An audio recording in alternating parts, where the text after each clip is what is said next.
think of heroes in classical literature, you would think of a knight saving a damsel in distress, or you think of the common man working hard for his family, despite the odds being stacked against him. There are numerous examples of hero stories that are considered timeless in Western culture. In modern filmmaking, where deconstructing tropes in cinema is common, you would naturally think that a lot of heroes don't follow this common archetype, because most modern-day writers don't bother with hero stories anymore. A lot of it is more subverting audiences' expectations. In spite of all this, there is one character that is seen as a symbol of classical heroism to this day, many years later. This character in particular is Superman. You see, in 1938, the character of Superman was first introduced into DC through Action Comics 1, written by comic book authors Jerry Siegel and Joe Shuster. After a few attempts at getting the Superman character to a publisher from 1934 to 1938, DC Comics accepted the offer to have their character be in their new Action Comics series, on the condition that the story get cut down to 13 pages. As a matter of fact, the origin story in particular had to be a total of 1 page, if you could believe it, because of their limitations. It was a process, especially for an important character like Superman. You see, the origin story changed numerous times throughout different versions of comics that the creators worked on. This ranged from minor Superman being born on Earth instead of on Krypton, home planet. Another one being where Superman got his powers later in life as opposed to when he flew past the sun. It changed a few times over the course of the character's development. However,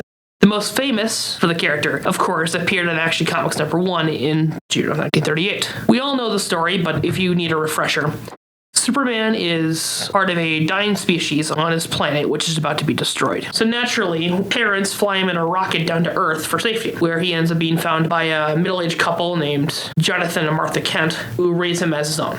It's a very classic origin story. This is such an infamous origin story that you probably know the details about it without knowing much about the character, which honestly shows how great the origin story is, in my opinion. Now, it's worth bringing up that it's also important in the sense that it influenced numerous authors while creating their own story, while also being a subject of parody in numerous parodies of superhero media. A very common example of that would actually be in either good films or comics like in, say, Shazam or other works, or extremely bad films like superhero movie.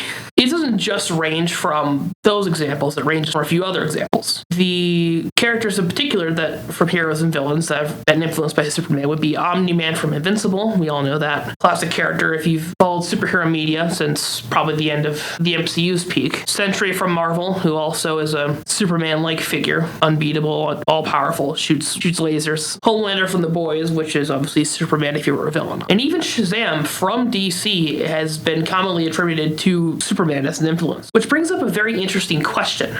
Why does Superman seem to age gracefully in almost the 100 years since his debut, while these other characters mentioned only now seem to be getting recognition? I mean, Shazam was first introduced as Captain Marvel in 1940. Omni-Man was first introduced with Invincible, obviously, in the 90s, same with Boys, with Homelander, and of course, Sentry is also introduced in the 90s as well. Now, the reason for why Superman gets this recognition that he deserves is because Superman as a character is a common symbol for heroism in today's world, even to the point where he's seen as a Boy Scout. There are a few reasons as to why this is the case. There are 3 main ones I will go over in this podcast. The first one I will go over is his general motives. Motives are very, very important for establishing a hero, as a hero without motives generally tends to be uninteresting and bland. Think, say, Rey from Star Wars or Captain Marvel, if you want an example. Those are very infamous ones. Or even like Wesley Crusher, for going with males here. He's another very infamous example. Superman's motives very much fit the criteria of heroism in fiction. It's a very common stereotype, as his motive is to protect his city and his world from evil. Now, you might be thinking, you could say that for all superhero films. Why is this different with Superman? And the reason for why this is interesting for Superman is because he protects his home of Metropolis due to his fear of losing Earth like he lost his home planet, Krypton. Superman doesn't just achieve this by only defeating villains that harm the Earth like, say, Zod, Darkseid, Lex Luthor, all those guys. He also does this by helping people during everyday matters like saving kids from drowning or rescuing cats from trees or helping old ladies cross the road. Very common superhero archetypes that have lasted for probably since Superman, I would argue. And this is a very common reason for why these tropes are in superhero media, as these general good deeds can make a character seem likable. The Incredibles is a more recent example, as they use the rescuing a cat from a tree to symbolize, obviously, Mr. Incredible is such a good guy. Obviously, that was started off with Superman, obviously, in the 30s and 40s, with them obviously saving cats from trees and everything. That's where that trope comes from, in case you're aware. The second reason would be his values. Superman as a character is defined by his values, similar to a character like Batman. The reason as to why this is so important is because characters with no morals tend to be villains. Superman as a character is supposed to resemble a good, honest man who is willing to do anything to help his community. This is personified through one of Superman's catchphrases, "I fight for truth, justice, and the American way."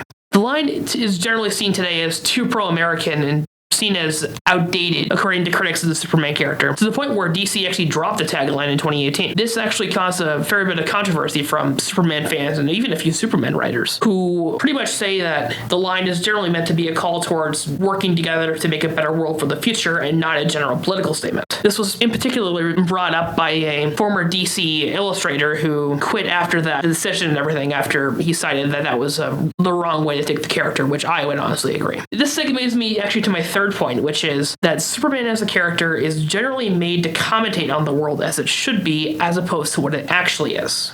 Ever since the 2013 Superman film Man of Steel, there have been calls ever since then to make Superman more appealing to people by having the character reflect the state of the world as it currently is, as opposed to what it could become. Of course, if you know anything about the character, this goes against everything the character of Superman stands for. Superman is meant to be a beacon of hope. That is his entire character. This is mentioned in every single Superman movie, including Man of Steel. The S symbol, or the S shield, or as it's more colloquially known as, the S shield is a symbol for hope in Superman's homeworld. It doesn't stand for like Superman or anything. It's a symbol for hope in his homeworld. They kind of made that a joke in Man of Steel, if you can believe it. It also means that Superman has to act like a Boy Scout, essentially. You know, another common critique of the Superman character, that he acts too much like a Boy Scout, whatever that means. But generally speaking, it's not a bad thing because, again, he's supposed to provide help to people in need. Which in the DC universe, Superman as a character is a beloved member of his community and general role model for many in the universe. A character meant to inspire hope within people to do great things is generally a symbol for heroism, and Superman has generally fit that description for almost 100 years. In conclusion, Superman's ideals as a character have been a common symbol for heroism throughout media since his conception, and his ideals have shaped fictional heroes and stories for nearly 100 years.